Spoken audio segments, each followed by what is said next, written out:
September 17, 1959 is a historic date. Early on this Thursday morning, the B-52 carrier takes the X-15 out for its maiden powered flight. Hydraulic temperature, Scott? -2, and holding since we passed the tower.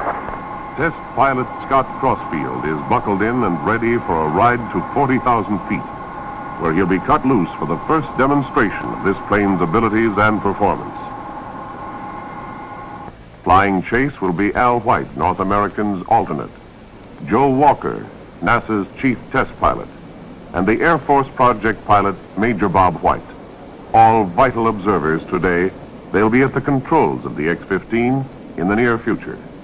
Edward 003. Winds 220 degrees at 12 knots. Prime responsibility for getting the X-15 to drop altitude rests on the aircraft commander, Captain Charles Bach, and the co-pilot, Captain Allaby. Penny Tower, 003, rolling now.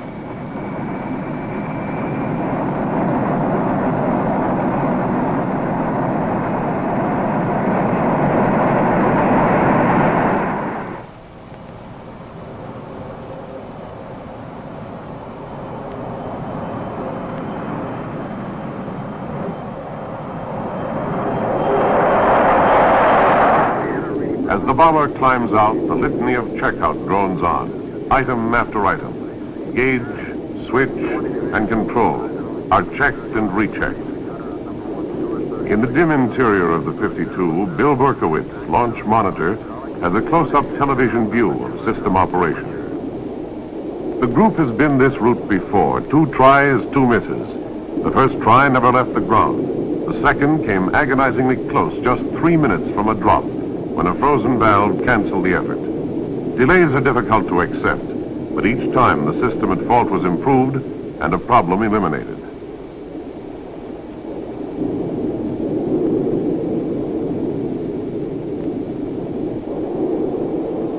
Fuse coming on now. Number first. Right. Number 2 on now. Real slow to pick up hydraulic pressure. It grabbed off in about 5 seconds. 3 minutes to drop. Going to jettison. Fuel jettisoning. Full jettisoning. Okay, good check. Prime's coming on now. She's called Prime. Launch operator can't see it. Yeah, you got a blossom on the bottom one. And they're both looking good. 30 seconds, give me ready to launch light. Get a launch light on. Launch light on. Okay, Scotty, you ready? I'm ready when you are, buddy. Okay, here we go with the countdown.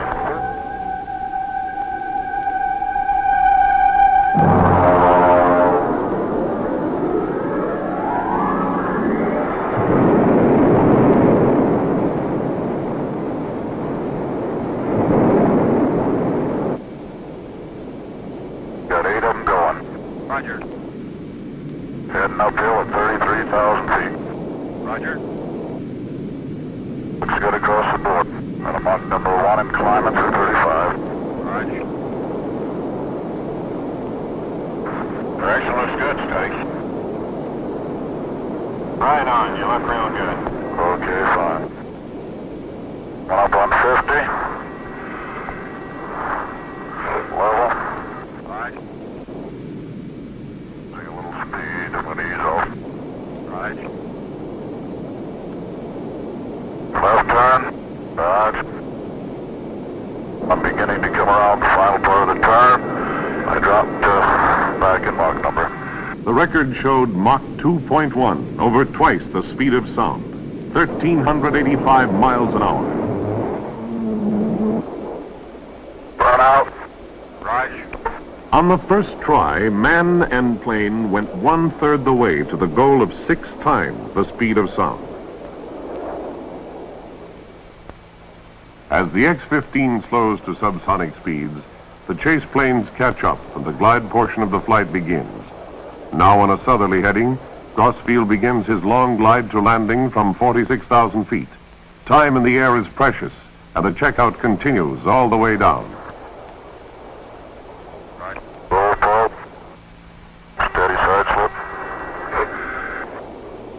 Very powerful rudders on this little lady. Got ventral.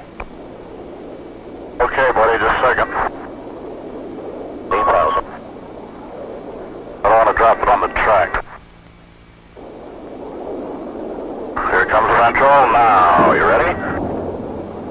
One, parachute deployed, well fouled up. Roger. You're fouled up? No, the parachute, well, it's open. It's letting it down. How nice. 245.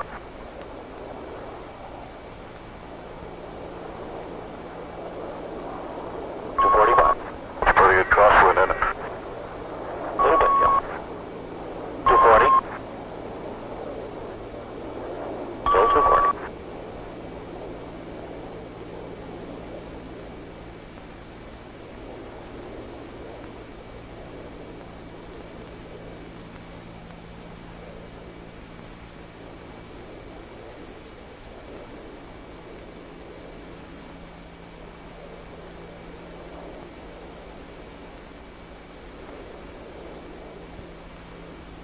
Gear is coming down, and it looks good.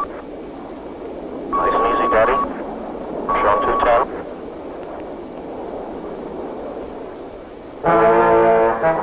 Though researchers were concerned with the supposed impenetrable sound barrier, the X-1 slammed through this barrier to aviation progress with a series of flights well beyond Mach 1.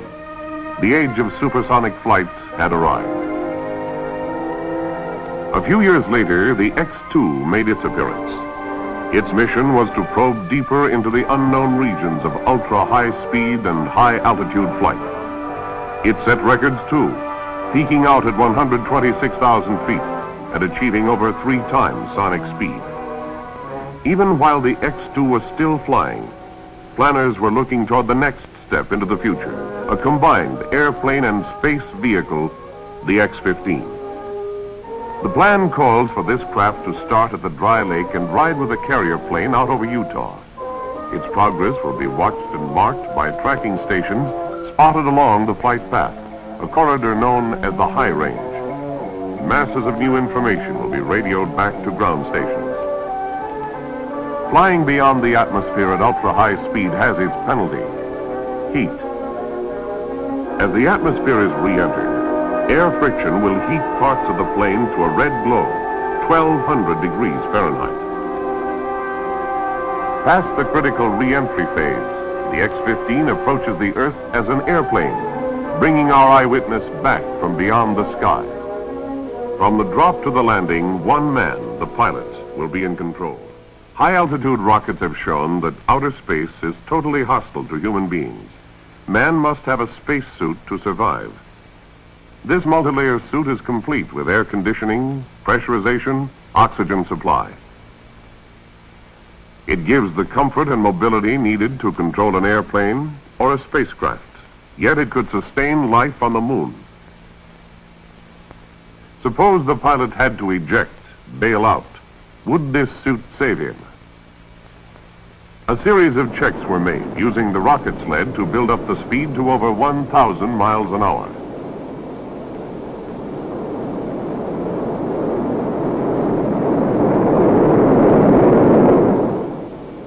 There were a few ripped seams, some minor damage, but the suit survived, and so would the man. This seat is a duplicate of the one in the plane. If an emergency arises, the pilot pulls the ejection handles. Rods rotate and clamp the ankles, holding the feet down and the legs in. Armrests fold the arms into the chest. While these tests continued, engineers readied a second sled. This one, a complete nose section. It was used to check the ejection cycle. Tests had demonstrated that all units worked separately. Now, how did they work in sequence with split-second timing?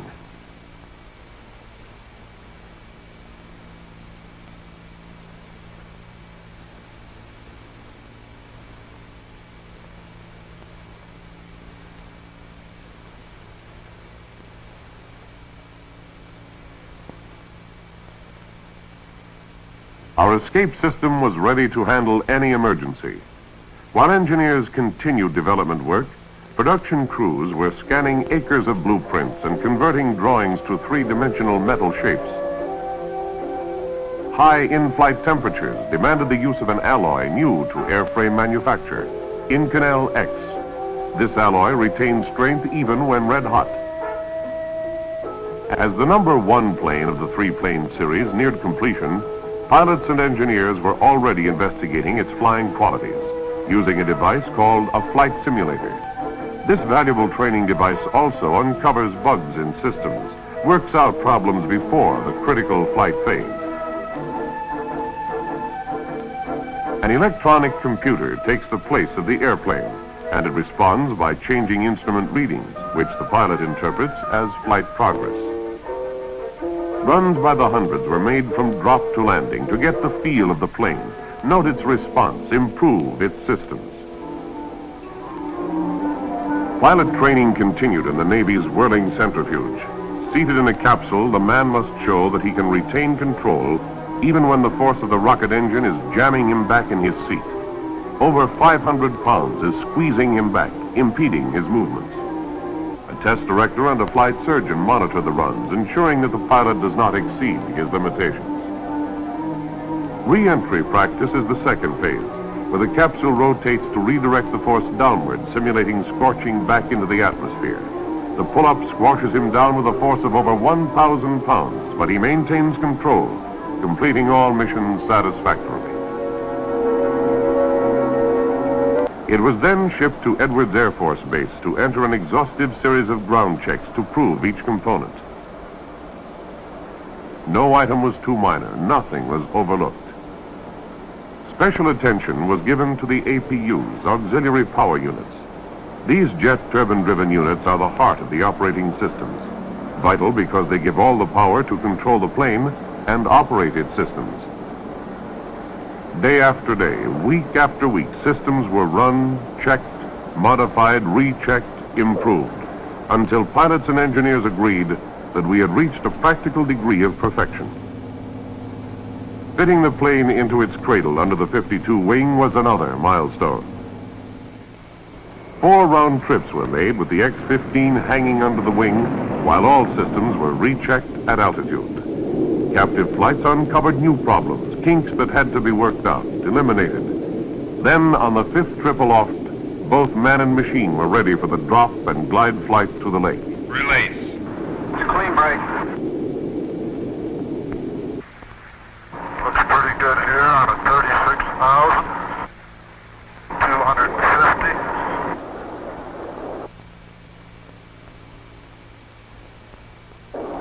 Every flight ends in a glide, since fuels are used in one all-out 3-minute burst.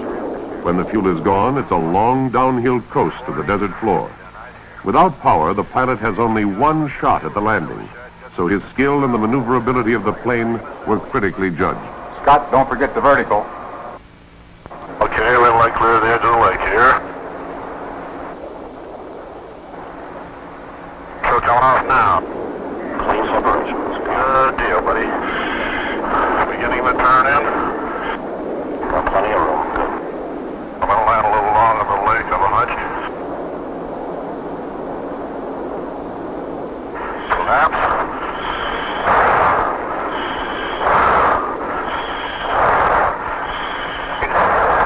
Take it easy, the gear. You got it? You're about 30 feet. Now just hold her steady and you'll settle right there. Safe landing was a mark of success. Performance was as planned. The X-15 is now the world's most advanced glider. The next step, adding power to sustain flight. This is the second airplane of the series. While number 1 was making its glide flight, another crew was readying the second model for engine runs.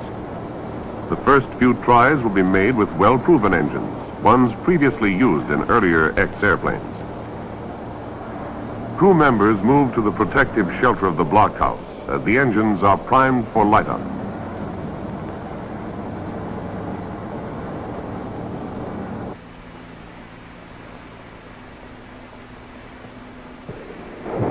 These multi-barreled rockets gulp liquid oxygen and a water alcohol mixture to provide 16,000 pounds of thrust at cruising altitude.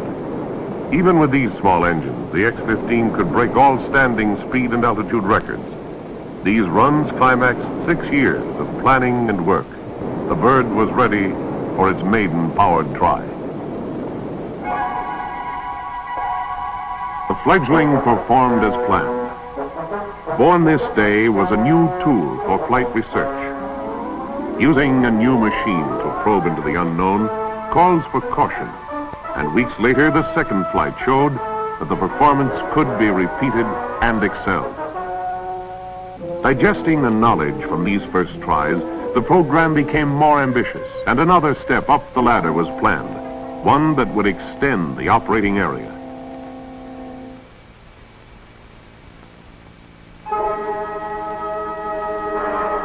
Countdown for powered flight begins at midnight. The previous week has seen many test hurdles, each one met and overcome, each one establishing with greater authority the right of the X-15 to be in this fueling area. All the control points have been passed this far, and now the touchy, toxic, volatile propellants are added one by one. As tanks are gradually filled, crew members take long last looks into the vitals, then close the doors. Dawn finds the service carts being pulled away, with the two aircraft again standing ready. Even the most carefully controlled experiment has its element of risk, and the sober faces of every member of the team reflect their concern. Each research flight has fresh new goals. Each one is a cautious step forward into unexplored areas.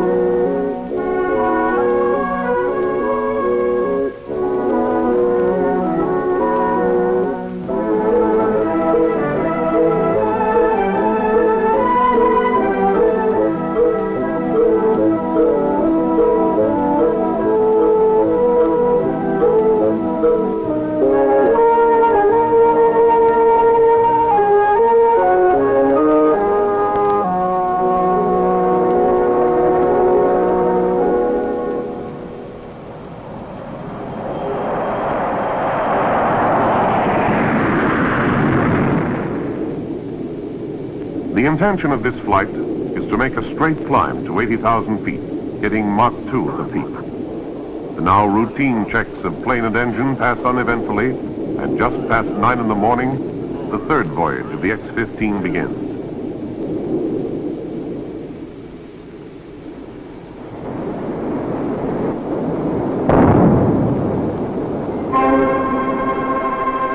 I got a fire, Scott. Like shut down. Plane shut down. Shut down. Collecting jettison. Land on Rosemont.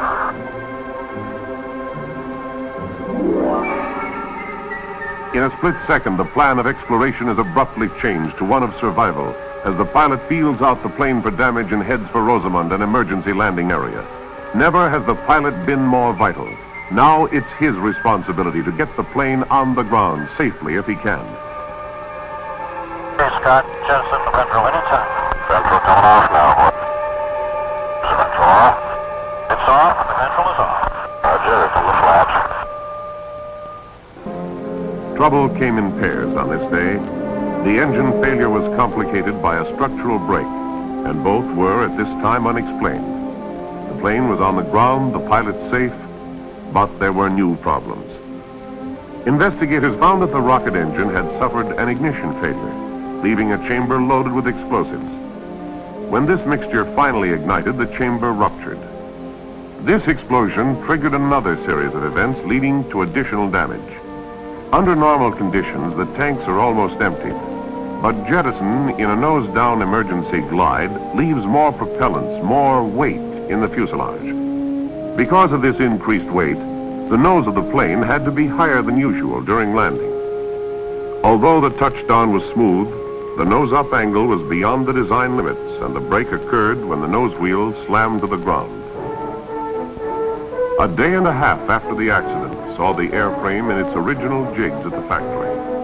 The damage that seemed crippling was quickly repaired and the broken halves rejoined. This whole project is one set to gain knowledge, and even from failures, lessons are learned. The fuselage was strengthened and landing gear was redesigned to absorb more shock. The rocket engines were modified to increase reliability. 5 weeks after the unsuccessful try, the plane, now whole and improved, began its trek back to Edwards Air Force Base.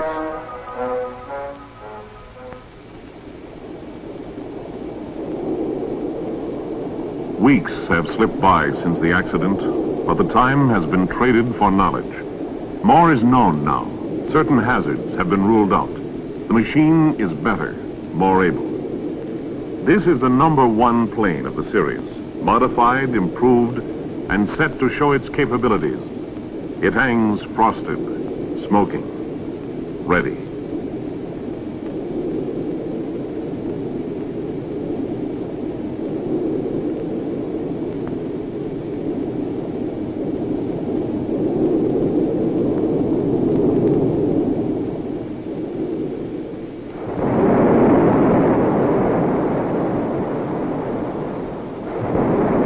Looking real good from back here. And they look very good across the door.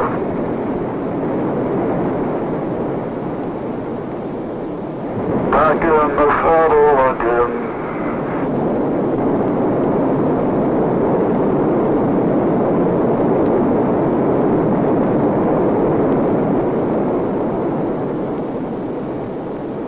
Pouring on the rocket power, the X-15 speaks to a new high of Mach 2.5.